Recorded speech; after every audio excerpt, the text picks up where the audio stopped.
Capítulo 8. Da volta do espírito à vida corporal. Prelúdio da volta. União da alma e do corpo. Faculdades morais e intelectuais do homem. Influência do organismo. Idiotismo, loucura. A infância.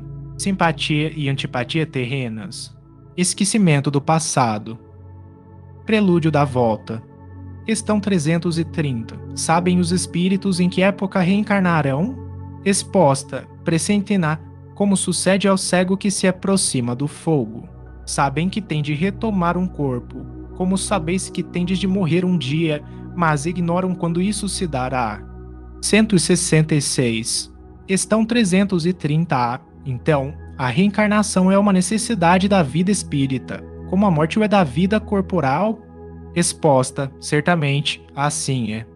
Questão 331. Todos os espíritos se preocupam com a sua reencarnação? Resposta: muitos a quem tal coisa não pensam, que nem sequer a compreendem. Depende de estarem mais ou menos adiantados. Para alguns, a incerteza em que se acham do futuro que os aguarda constitui punição. Questão 332. Pode o espírito apressar ou retardar o momento da sua reencarnação? Pode apressá-lo, atraindo-o por um desejo ardente. Pode igualmente distanciá-lo, recuando diante da prova, pois entre os espíritos também há covardes indiferentes. Nenhum, porém, assim procede impunemente, visto que sofre por isso, como aquele que recusa o remédio capaz de curá-lo. Questão 333. Se considerasse bastante feliz, numa condição mediana entre os espíritos errantes e, conseguintemente, não ambicionasse elevar-se, poderia um espírito prolongar indefinidamente esse estado?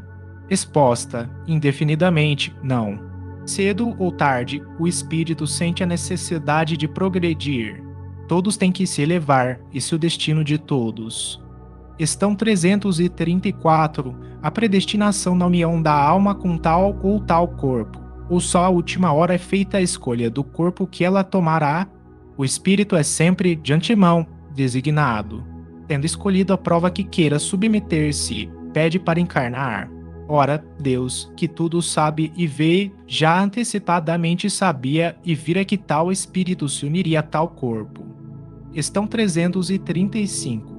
Cabe ao espírito a escolha do corpo em que encarne, ou somente a do gênero de vida que lhe sirva de prova? Resposta: pode também escolher o corpo, porquanto as imperfeições que este apresente ainda serão, para o espírito, provas que lhe auxiliarão o progresso, se vencer os obstáculos que lhe oponha. Nem sempre, porém, lhe é permitida a escolha do seu invólucro corpóreo, mas, simplesmente, a faculdade de pedir que seja tal ou qual. Questão 335-A. Poderia o espírito recusar, à última hora, tomar o corpo por ele escolhido? Resposta: se recusasse, sofreria muito mais do que aquele que não tentasse prova alguma. Questão 336. Poderia dar-se não haver espírito que aceitasse encarnar numa criança que houvesse de nascer? Resposta: Deus a isso proveria. Quando uma criança tem que nascer vital, está predestinada sempre a ter uma alma. Nada se cria sem que a criação presida um desígnio. Questão 337. Pode a união do espírito a determinado corpo ser imposta por Deus? Resposta: certo, do mesmo modo que as diferentes prolas, mormente quando ainda o espírito não está apto a proceder a uma escolha com conhecimento de causa. Por expiação, pode o espírito ser constrangido a se unir ao corpo de determinada criança que, pelo seu nascimento e pela posição que vem a ocupar no mundo, se lhe torne instrumento de castigo. Questão 338. Se acontecesse que muitos espíritos se apresentassem para tomar determinado corpo destinado a nascer, que é o que decidiria sobre a qual deles pertenceria o corpo? Resposta: muitos podem pedi-lo, mas, em tal caso, Deus é quem julga qual o mais capaz de desempenhar a missão a que a criança se destina. Porém, como já eu disse, o espírito é designado antes que soe o instante em que haja de unir-se ao corpo. Questão 339. No momento de encarnar, o espírito sofre perturbação semelhante à que experimenta ao desencarnar? Resposta: muito maior e, sobretudo, mais longa. Pela morte, o espírito sai da escravidão, pelo nascimento, entra para ela. Questão 340. É solene para o espírito o instante da sua encarnação? Pratica ele esse ato considerando-o grande, importante? Resposta: procede como o viajante que embarca para uma travessia perigosa e que não sabe se encontrará ou não a morte nas ondas que se decide afrontar. O viajante que embarca sabe a que perigo se lança, mas não sabe se naufragará. O mesmo se dá com o espírito, conhece o gênero das provas a que se submete, mas não sabe se sucumbirá. Assim como, para o espírito, a morte do corpo é uma espécie de renascimento, a reencarnação é uma espécie de morte, ou antes, de exílio, de clausura. Ele deixa o mundo dos espíritos pelo mundo corporal, como o homem deixa este mundo por aquele. Sabe que reencarnará, como o homem sabe que morrerá. Mas, como este com relação à morte, o espírito só no instante supremo, quando chegou o momento predestinado, tem consciência de que vai reencarnar. Então, qual o homem em agonia, dele se apodera a perturbação que se prolonga até que a nova existência se ache positivamente encetada. A aproximação do momento de reencarnar sente uma espécie de agonia. Questão 341. Na incerteza em que se vê quanto às eventualidades do seu triunfo nas provas que vai suportar na vida, tem o espírito uma causa de ansiedade antes da sua encarnação?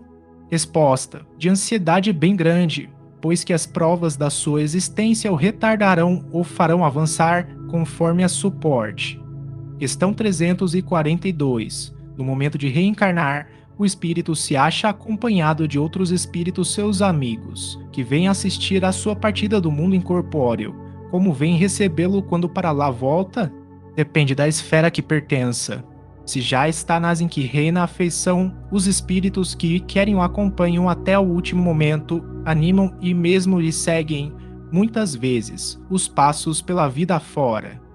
Questão 343. Os que vemos, em sonho, que nos testemunham afeto e que se nos apresentam com desconhecidos semblantes, são alguma vez os espíritos amigos que nos seguem os passos na vida? Resposta: muito frequentemente são eles que vos vêm visitar, como ides visitar um encarcerado. União da alma e do corpo. Questão 344. Em que momento a alma se une ao corpo? Resposta: a união começa na concepção, mas só é completa por ocasião do nascimento. Desde o instante da concepção, o espírito designado para habitar certo corpo a este se liga por um laço fluídico, que cada vez mais se vai apertando até o instante em que a criança vê a luz. O grito que o recém-nascido solta anuncia que ele se conta no número dos vivos e dos servos de Deus. Questão 345. É definitiva a união do espírito com o corpo desde o momento da concepção? Durante esta primeira fase, poderia o espírito renunciar a habitar o corpo que lhe está destinado? Resposta: é definitiva a união, no sentido de que outro espírito não poderia substituir o que está designado para aquele corpo. Como os laços que ao corpo prendem o espírito são ainda muito fracos, facilmente se rompem e podem romper-se por vontade do espírito, se este recua diante da prova que escolheu. Em tal caso, porém, a criança não vinga. Questão 346. Que faz o espírito, se o corpo que ele escolheu morre antes de se verificar o nascimento? Resposta: escolhe outro. Questão 346A. Qual a utilidade dessas mortes prematuras? Resposta: dão-lhes causa, as mais das vezes, as imperfeições da matéria. Questão 347. Que utilidade encontrará um espírito na sua encarnação em um corpo que morre poucos dias depois de nascido? Resposta: o ser não tem então consciência plena da sua existência. Assim, a importância da morte é quase nenhuma. Conforme já dissemos, o que há nesses casos de morte prematura é uma prova para os pais. Questão 348. Sabe o espírito, previamente, que o corpo de sua escolha não tem probabilidade de viver? Resposta: sabe algumas vezes, mas, se nessa circunstância reside o motivo da escolha, isso significa que está fugindo à prova. Questão 349. Quando falha por qualquer causa a encarnação de um espírito, é ela suprida imediatamente por outra existência? Resposta: nem sempre o é imediatamente. Tá-se mister dar ao espírito tempo para proceder à nova escolha, a menos que a reencarnação imediata corresponda à anterior determinação. Questão 350. Uma vez unido ao corpo da criança e quando já lhe não é possível voltar atrás, sucede alguma vez deplorar o espírito a escolha que fez? Resposta. Pergunta-se, como o homem se queixa da vida que tem? Se desejara que outra fosse ela? Sim. Se arrepende da escolha que fez? Não, pois não sabe ter sido sua escolha. Depois de encarnado, não pode o espírito lastimar uma escolha de que não tem consciência. Pode, entretanto, achar pesada demais a carga e considerá-la superior às suas forças. É quando isso acontece que recorre ao suicídio. Questão 351. No intervalo que medeia da concepção ao nascimento, goza o espírito de todas as suas faculdades? Resposta. Mais ou menos, conforme o ponto em que se ache dessa fase, porquanto ainda não está encarnado, apenas ligado. A partir do instante da concepção, começa o espírito a ser tomado de perturbação que o adverte de que isso é o momento de começar nova existência corpórea. Essa perturbação cresce de contínuo até ao nascimento. Nesse intervalo, o seu estado é quase idêntico ao de um espírito encarnado durante o sono. À medida que a hora do nascimento se aproxima, suas ideias se apagam, assim como a lembrança do passado, do qual deixa de ter consciência na condição de homem logo que entra na vida. Essa lembrança, porém, lhe volta pouco a pouco ao retornar ao estado de espírito. Questão 352. Imediatamente ao nascer recobra o espírito a plenitude das suas faculdades? Resposta. Não, elas se desenvolvem gradualmente com os órgãos. O espírito se acha numa existência nova, preciso é que aprenda a servir-se dos instrumentos de que dispõe. As ideias lhe voltam pouco a pouco, como a uma pessoa que desperta e se vê em situação diversa da que ocupava na véspera. Questão 353. Não sendo completa a união do espírito ao corpo, não estando definitivamente consumada, senão depois do nascimento, poder-se-á considerar o feto como dotado de alma? Resposta. O espírito que o vai animar existe, de certo modo, fora dele. O feto não tem, pois, propriamente falando, uma alma, visto que a encarnação está apenas em via de operar-se. Acha-se, entretanto, ligado à alma que virá a possuir.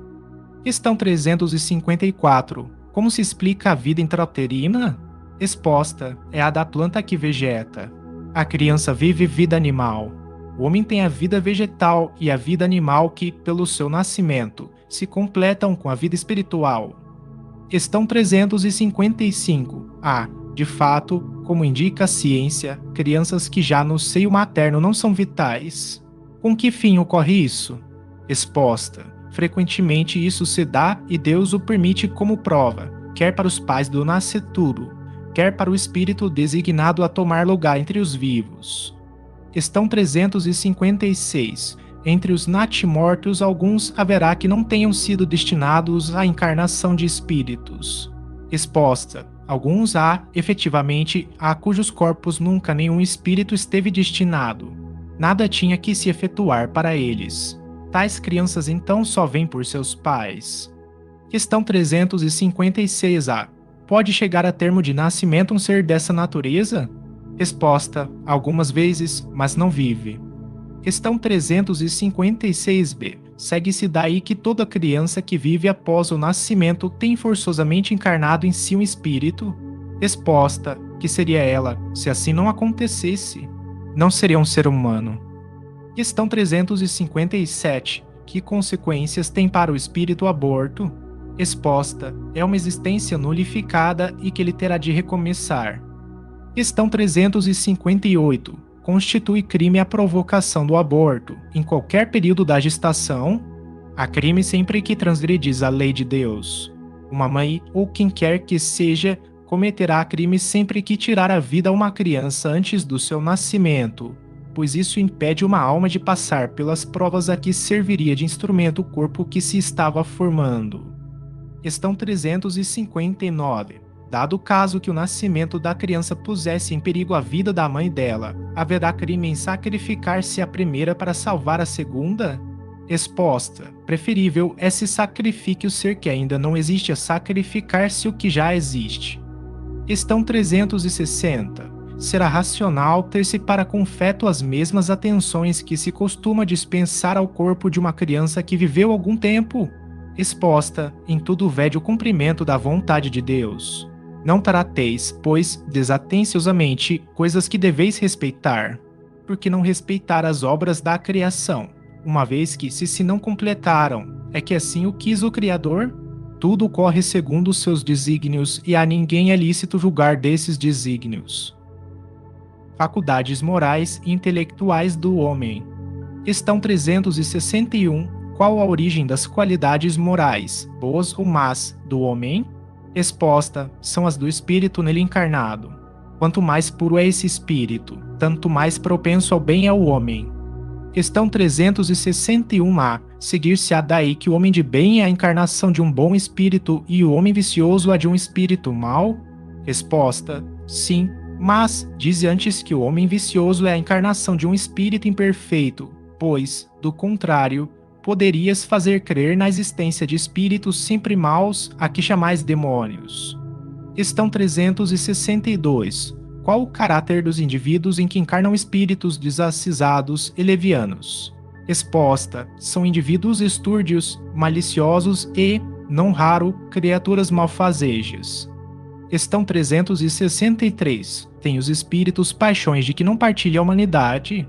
Resposta: não, que, de outro modo, vô-las teriam comunicado. Questão 364. O mesmo espírito dá ao homem as qualidades morais e as da inteligência? Resposta: certamente, e isso em virtude do grau de adiantamento a que se haja levado. O homem não tem em si dois espíritos. Questão 365. Porque alguns homens muito inteligentes, o que indica acharem-se encarnados neles espíritos superiores, são ao mesmo tempo profundamente viciosos. Resposta: é que não são ainda bastante puros os espíritos encarnados nesses homens, que, então, e por isso, cedem à influência de outros espíritos mais imperfeitos. O espírito progride em insensível marcha ascendente, mas o progresso não se efetua simultaneamente em todos os sentidos. Durante um período da sua existência, ele se adianta em ciência, durante outro em moralidade. Questão 366. Que se deve pensar da opinião dos que pretendem que as diferentes faculdades intelectuais e morais do homem resultam da encarnação, nele, de outros tantos espíritos, diferentes entre si, cada um com uma aptidão especial? Resposta: refletindo, reconhecereis que é absurda. O espírito tem que ter todas as aptidões. Para progredir, precisa de uma vontade única. Se o homem fosse uma amálgama de espíritos, essa vontade não existiria e ele careceria de individualidade, pois que, por sua morte, todos aqueles espíritos formariam um bando de pássaros escapados da gaiola. Queixa-se, a miúde, o homem de não compreender certas coisas e, no entanto, curioso é ver-se como multiplica as dificuldades, quando tem ao seu alcance explicações muito simples e naturais.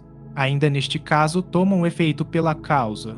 Fazem, com relação à criatura humana, o que, com relação a Deus, faziam os pagãos que acreditavam em tantos deuses quantos eram os fenômenos no universo, se bem que as pessoas sensatas, com eles coexistentes, apenas viam em tais fenômenos efeitos provindos de uma causa única, Deus. O mundo físico e o mundo moral nos oferecem, a este respeito, vários pontos de semelhança. Enquanto se detiveram na aparência dos fenômenos, os cientistas acreditaram fosse múltipla matéria. Hoje, compreende-se ser bem possível que tão variados fenômenos consistam apenas em modificações da matéria elementar única. As diversas faculdades são manifestações de uma mesma causa, que é a alma ou do espírito encarnado, e não de muitas almas, exatamente como os diferentes sons do órgão, os quais procedem todos do ar e não de tantas espécies de ar quantos os sons.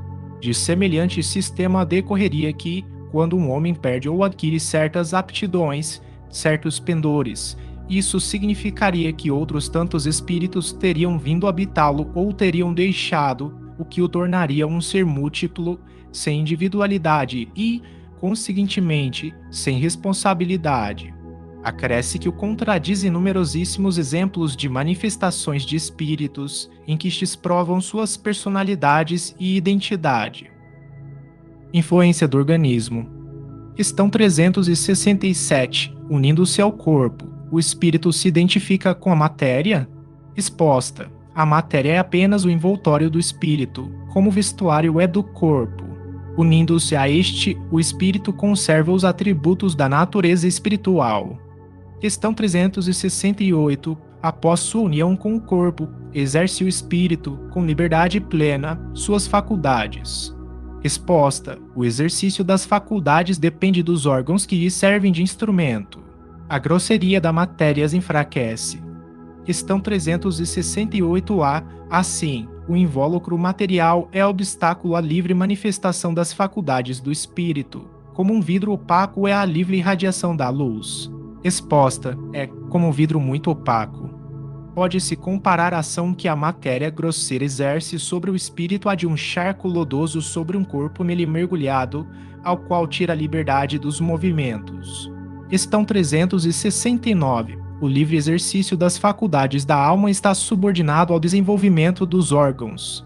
Resposta. Os órgãos são os instrumentos da manifestação das faculdades da alma, manifestação que se acha subordinada ao desenvolvimento e ao grau de perfeição dos órgãos, como a excelência de um trabalho está da ferramenta própria à sua execução. Questão 370. Da influência dos órgãos se pode inferir a existência de uma relação entre o desenvolvimento do cérebro e o das faculdades morais e intelectuais. Resposta. Não confundais o efeito com a causa. O espírito dispõe sempre das faculdades que lhe são próprias. Ora, não são os órgãos que dão as faculdades, e sim estas que impulsionam o desenvolvimento dos órgãos. Questão 370-A. Dever-se-á deduzir daí que a diversidade das aptidões entre os homens deriva unicamente do estado do espírito? Resposta. O termo unicamente não exprime com toda a exatidão que ocorre. O princípio dessa diversidade reside nas qualidades do espírito, que pode ser mais ou menos adiantado. Cumpre, porém, se leve em conta a influência da matéria, que mais ou menos lhe cerceia o exercício de suas faculdades.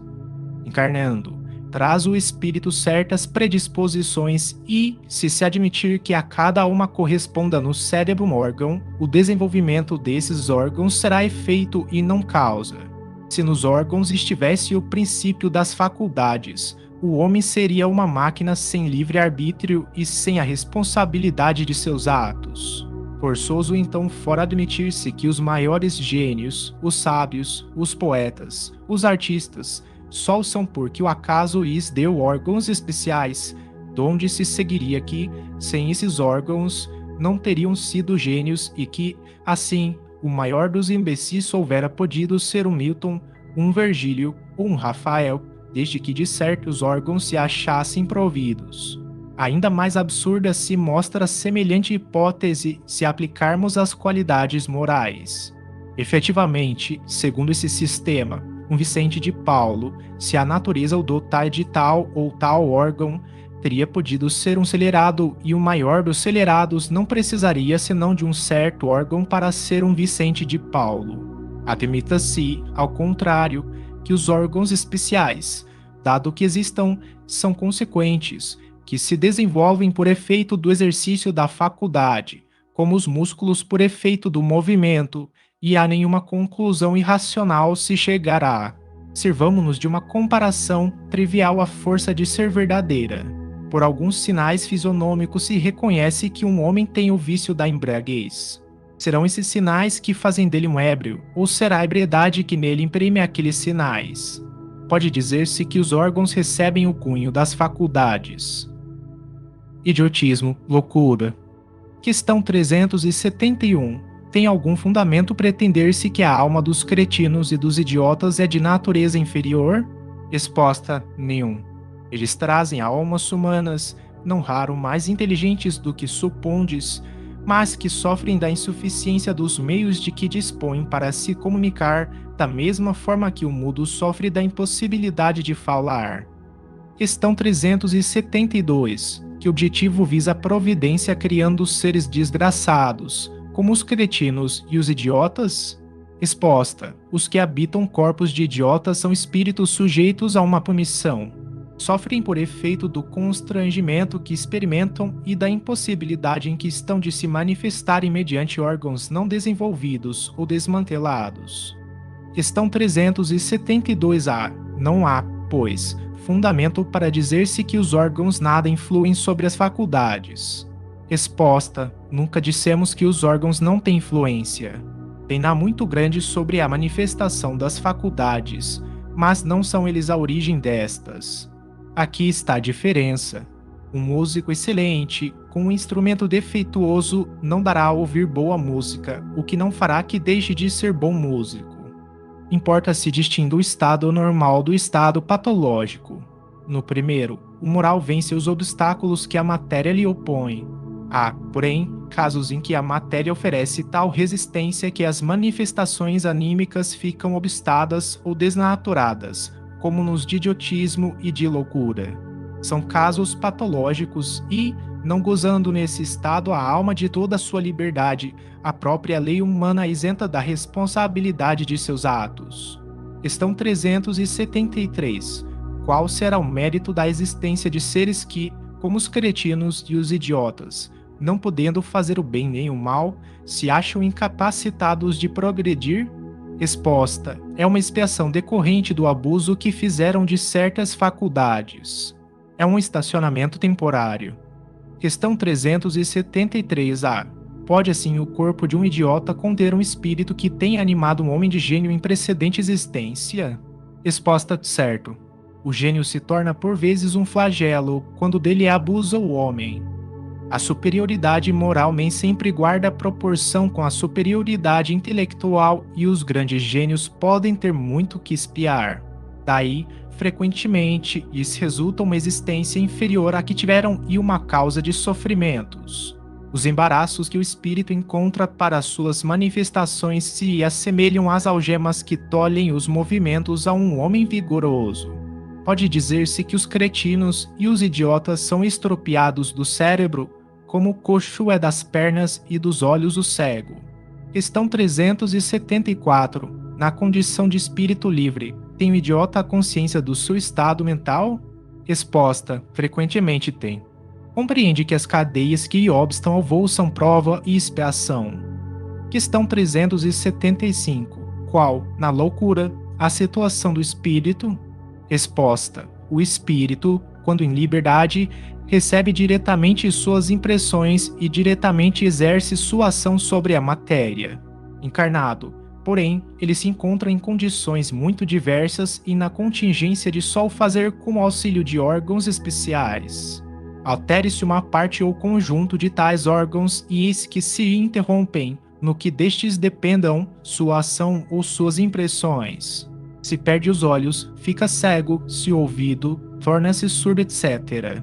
Imagina agora que seja o órgão que preside as manifestações da inteligência o atacado ou modificado, parcial ou inteiramente, e fácil te será compreender que, só tendo o espírito a seu serviço órgãos incompletos ou alterados, uma perturbação resultará de que ele, por si mesmo e no seu foro íntimo, tem perfeita consciência, mas cujo curso não está nas mãos de ter. Questão 375-A. Então, o desorganizado é sempre o corpo e não o espírito? Resposta: exatamente, mas convém não perder de vista que, assim como o espírito atua sobre a matéria, também esta reage sobre ele, dentro de certos limites, e que pode acontecer impressionar-se o espírito temporariamente com a alteração dos órgãos pelos quais se manifesta e recebe as impressões. Pode mesmo suceder que, com a continuação, durando longo tempo a loucura, a repetição dos mesmos atos acabe por exercer sobre o espírito uma influência de que ele não se libertará senão depois de se haver libertado de toda a impressão material. Questão 376. Por que razão a loucura leva o homem algumas vezes ao suicídio? Exposta, o espírito sofre pelo constrangimento em que se acha e pela impossibilidade em que se vê de manifestar-se livremente, donde o procurar na morte o meio de quebrar seus grilhões. Questão 377. Depois da morte, o espírito do alienado se ressente do desarranjo de suas faculdades. Resposta: pode ressentir-se durante algum tempo após a morte, até que se desligue completamente da matéria, como o homem que desperta se ressente, por algum tempo, da perturbação em que o lançara o sono.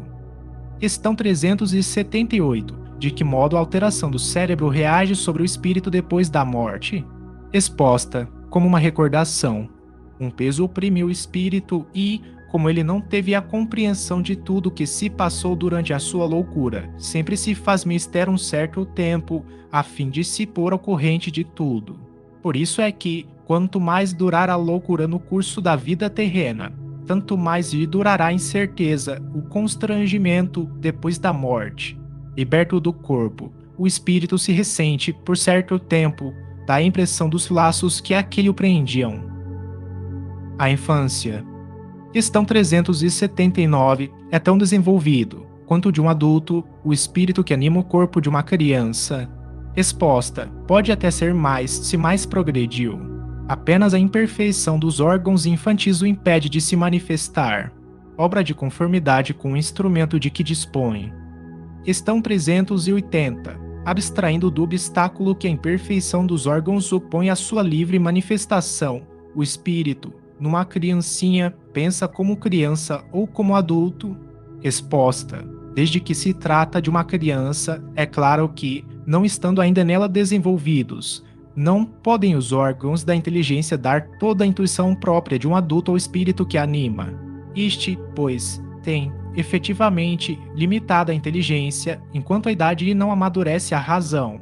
A perturbação que o ato da encarnação produz no espírito não cessa de súbito por ocasião do nascimento.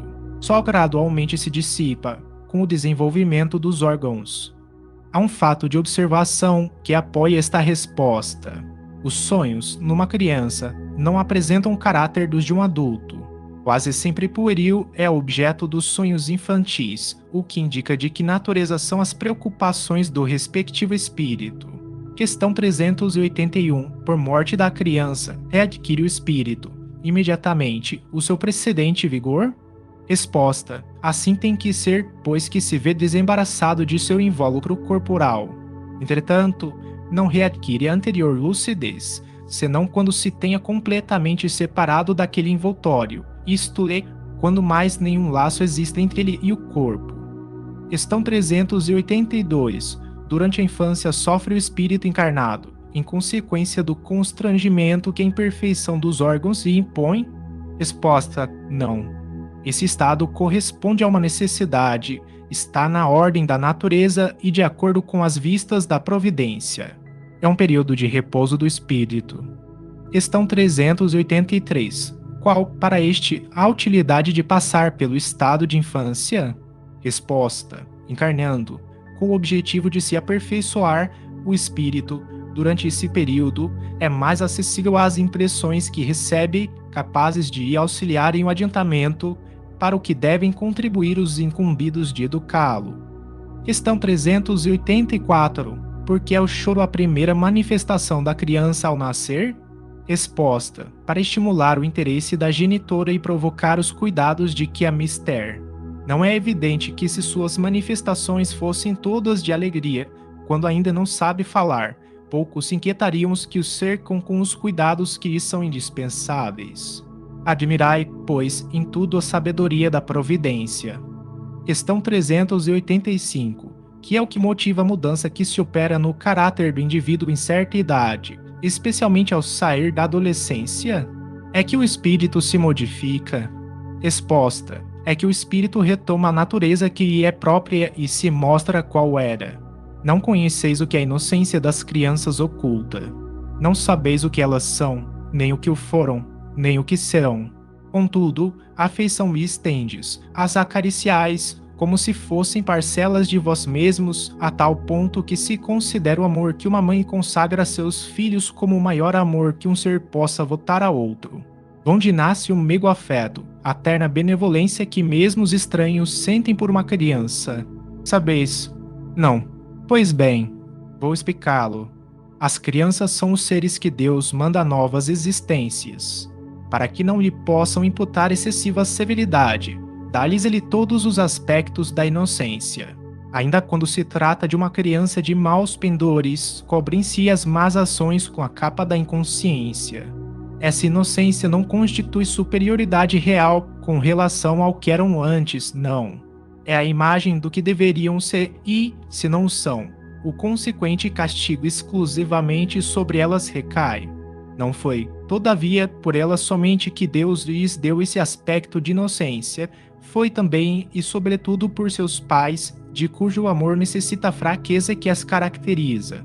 Ora, esse amor se enfraqueceria grandemente à vista de um caráter áspero e intratável, ao passo que, julgando seus filhos bons e dóceis, os pais lhes dedicam toda a afeição e os cercam dos mais minuciosos cuidados. Desde que, porém, os filhos não mais precisam da proteção e assistência que lhes foram dispensadas durante 15 ou 20 anos, surge-lhes o caráter real e individual em toda a nudez.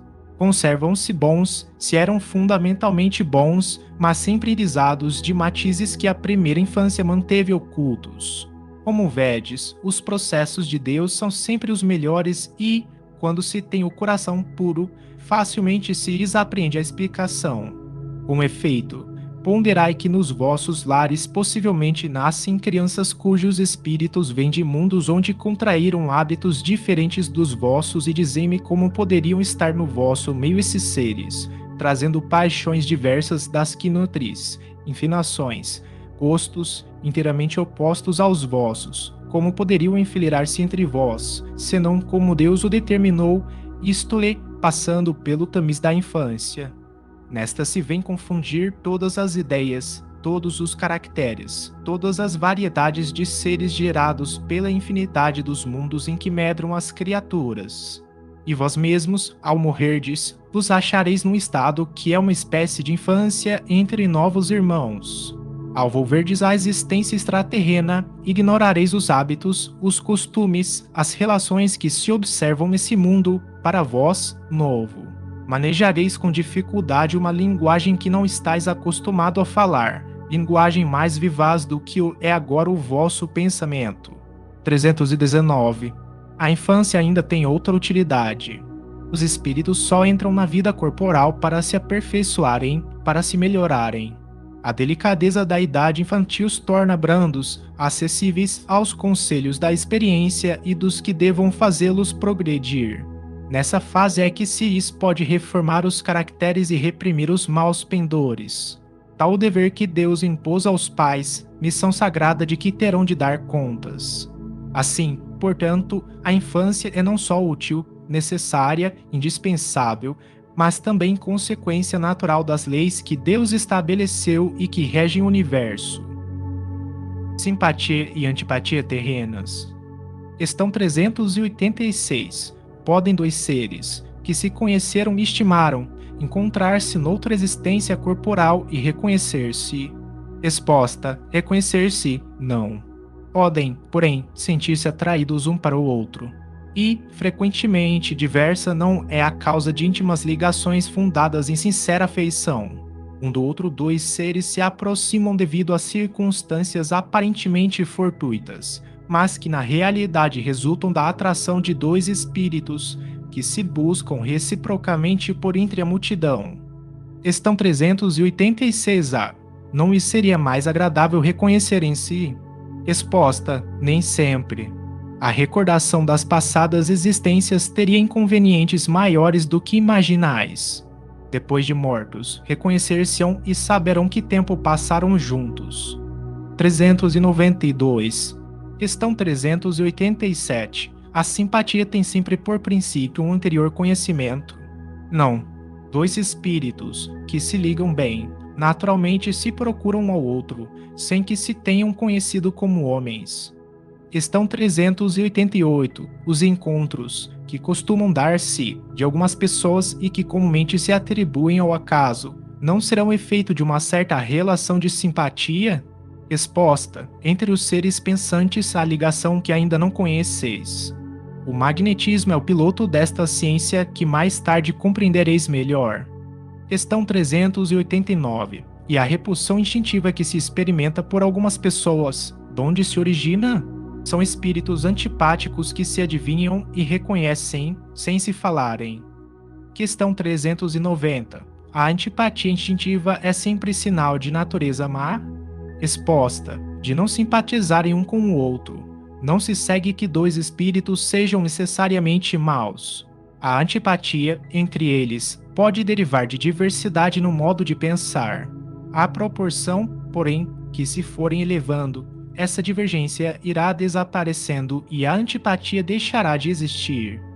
Questão 391. A antipatia entre duas pessoas nasce primeiro na que tem pior espírito, ou na que o tem melhor? Exposta. Numa e noutra indiferentemente, mas distintas são as causas e os efeitos nas duas. Um espírito mau antipatiza com quem quer que o possa julgar e desmascarar. Ao ver pela primeira vez uma pessoa, logo sabe que vai ser censurado. Seu afastamento dessa pessoa se transforma em ódio, inveja e inspira o desejo de praticar o mal. O bom espírito sente repulsão pelo mal, por saber que este não compreenderá e porque díspares dos deles são os seus sentimentos. Entretanto, consciente da sua superioridade, não alimenta ódio, nem inveja contra o outro. Limita-se a evitá-lo e a lastimá-lo. Esquecimento do passado. Questão 392. Porque perde o espírito encarnado a lembrança do seu passado? Exposta. Não pode o homem, nem deve, saber tudo. Deus assim o quer em sua sabedoria. Sem o véu que lhe oculta certas coisas, ficaria ofuscado, como quem, sem transição, saísse do escuro para o claro. Esquecido de seu passado, o homem é mais senhor de si. Questão 393. Como pode o homem ser responsável por atos e resgatar faltas de que se não lembra? Como pode aproveitar da experiência de vidas de que se esqueceu? Conceber-se-ia que as tribulações da existência lhe servissem de lição, se recordasse do que as tenha podido ocasionar. Desde que, porém, disso não se recorda, cada existência é, para ele, como se fosse a primeira e que então está sempre a recomeçar. Como conciliar isto com a justiça de Deus? Exposta, em cada nova existência, o homem dispõe de mais inteligência e melhor pode distinguir o bem do mal. Onde o seu mérito se lembrasse de todo o passado, quando o espírito volta à vida anterior à vida espírita, diante dos olhos se lhe estende toda a sua vida pretérita. Vê as faltas que cometeu e que deram causa ao seu sofrer, assim como de que modo as teria evitado. Reconhece justa a situação em que se acha e busca, então, uma existência capaz de reparar a que vem de transcorrer. Escolhe provas análogas às de que não soube aproveitar, ou as lutas que considere apropriadas ao seu adiantamento e pede a espíritos que lhe são superiores que o ajudem na nova empresa que sobre si toma, ciente de que o espírito, que lhe for dado por guia nessa outra existência, se esforçará por levá-lo a reparar suas faltas, dando-lhe uma espécie de intuição das em que incorreu. Tendes essa intuição no pensamento, no desejo criminoso que frequentemente vos assalta e a que instintivamente resistis, atribuindo, as mais das vezes, essa resistência aos princípios que recebestes de vossos pais, quando é a voz da consciência que vos fala. Essa voz, que é a lembrança do passado, vos adverte para não recairdes nas faltas de que já vos fizestes culpados. Na nova existência, se sofre com coragem aquelas provas e resiste, o espírito se eleva e ascende na hierarquia dos espíritos ao voltar para o meio deles. Não temos, é certo, durante a vida corpórea, lembrança exata do que fomos e do que fizemos em anteriores existências, mas temos de tudo isso a intuição, sendo as nossas tendências instintivas uma reminiscência do passado. E a nossa consciência, que é o desejo que experimentamos de não reincidir nas faltas já cometidas, nos concita a resistência àqueles pendores. Questão 394. Os mundos mais elevados do que a Terra, onde os que os habitam não se veem premidos pelas necessidades físicas, pelas enfermidades que nos afligem. Os homens compreendem que são mais felizes do que nós. relativa é, em geral, a felicidade. Sentimos-la mediante comparação com um estado menos ditoso, visto que, em suma, alguns desses mundos, se bem melhores do que o nosso, ainda não atingiram o estado de perfeição. Seus habitantes devem ter motivos de desgostos, embora de gênero diverso dos nossos. Entre nós, o rico, conquanto não sofra as angústias das necessidades materiais, como o pobre, nem por isso se acha isento de tribulações que lhe tornam amarga a vida. Pergunto então, na situação em que se encontram, os habitantes desses mundos não se consideram tão infelizes quanto nós, na em que nos vemos, e não se lastimam da sorte, olvidados de existências inferiores que lhes sirvam de termos de comparação? Resposta: cabem aqui duas respostas distintas. Há mundos, entre os de que falas, cujos habitantes guardam lembrança clara e exata de suas existências passadas. Esses, compreendes, podem e sabem apreciar a felicidade de que Deus lhes permite fruir. Outros há, porém, cujos habitantes, achando-se, como dizes, em melhores condições do que vós na terra, não deixam de experimentar grandes desgostos, até desgraças. Esses não apreciam a felicidade de que gozam, pela razão mesma de se não recordarem de um estado mais infeliz. Entretanto, se não apreciam como homens, apreciam-na como espíritos. No esquecimento das existências anteriormente transcorridas, sobretudo quando foram amarguradas, não há qualquer coisa de providencial e que revela a sabedoria divina? Os mundos superiores, quando recordá-las já não constitui pesadelo, é que as vidas desgraçadas se apresentam à memória. Dos mundos inferiores, a lembrança de todas as que se tenham sofrido não agravaria as infelicidades presentes. Concluamos, pois, daí que tudo o que Deus fez é perfeito e que não nos toca criticar-lhe as obras, nem lhe ensinar como deveria ter regulado o universo. Gravíssimos inconvenientes teriam nos lembrarmos das nossas individualidades anteriores.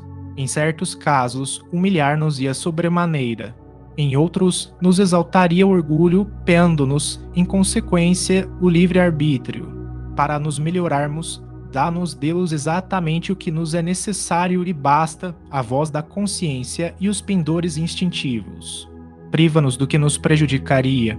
Acrescentemos que, se nos recordássemos dos nossos precedentes atos pessoais, igualmente nos recordaríamos dos outros homens, do que resultaria talvez os mais desastrosos efeitos para as relações sociais.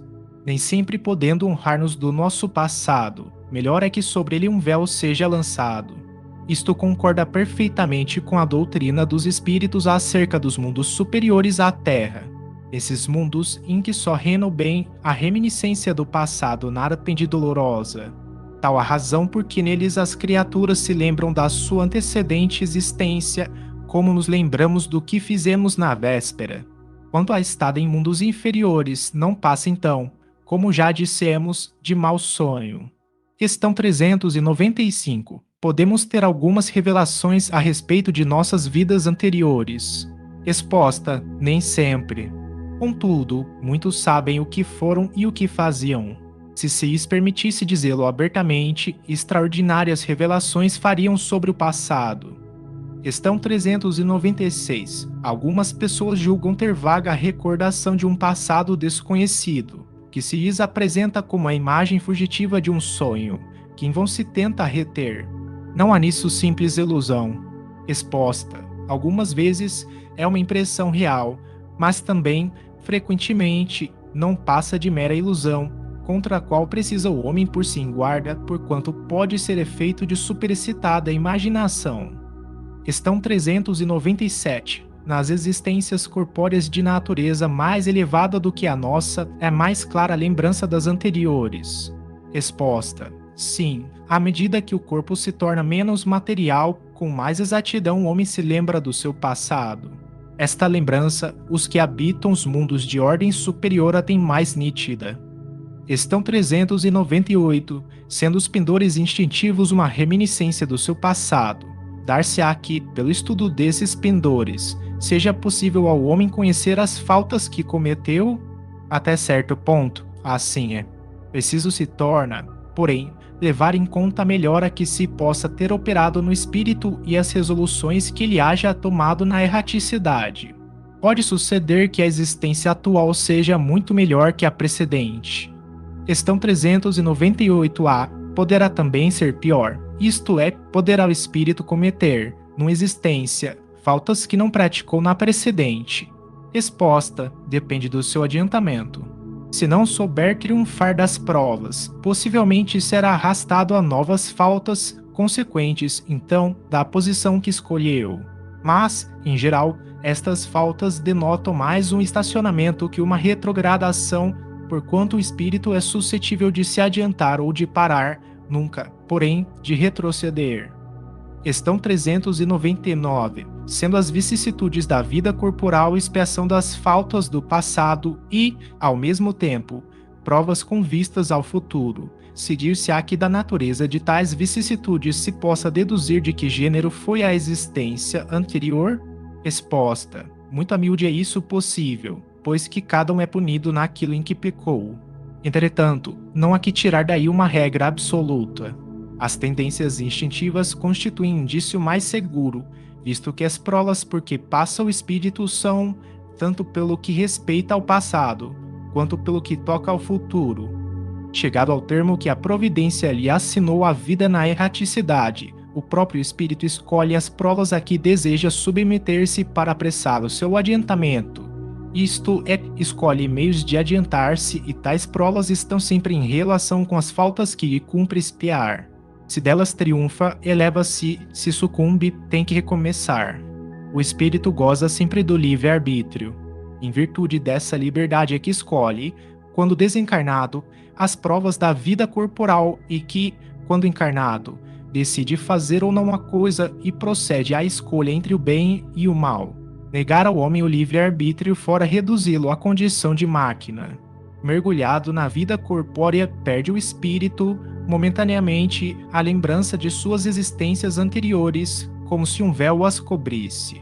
Todavia, conserva algumas vezes vaga a consciência dessas vidas que, mesmo em certas circunstâncias, lhe podem ser reveladas. Esta revelação, porém, só os espíritos superiores espontaneamente lhe a fazem com um fim útil, nunca para satisfazer a vã curiosidade. As existências futuras, essas em nenhum caso podem ser reveladas, pela razão de que dependem do modo por que o espírito se sairá da existência atual e da escolha que ulteriormente faça.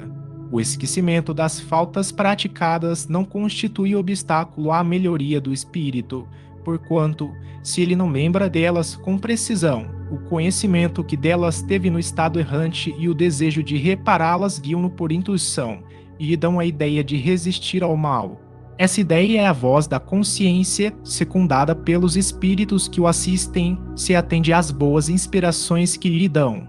O homem não conhece os atos que praticou em suas existências pretéritas, mas pode sempre saber qual o gênero das faltas de que se tornou culpado e qual o cunho predominante do seu caráter. Bastará que se estude a si mesmo.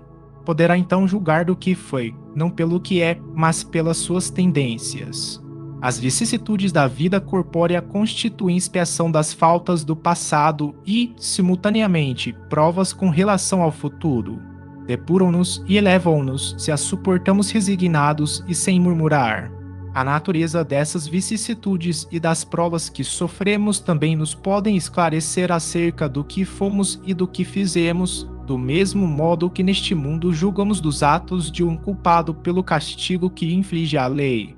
Assim, o orgulhoso será castigado no seu orgulho, mediante a humilhação de uma existência subalterna, o mal rico, o avarento, pela miséria, o que foi cruel para os outros, pelas crueldades que sofrerá o tirano, pela escravidão, o mau filho, pela ingratidão de seus filhos, o preguiçoso, por um trabalho forçado, etc.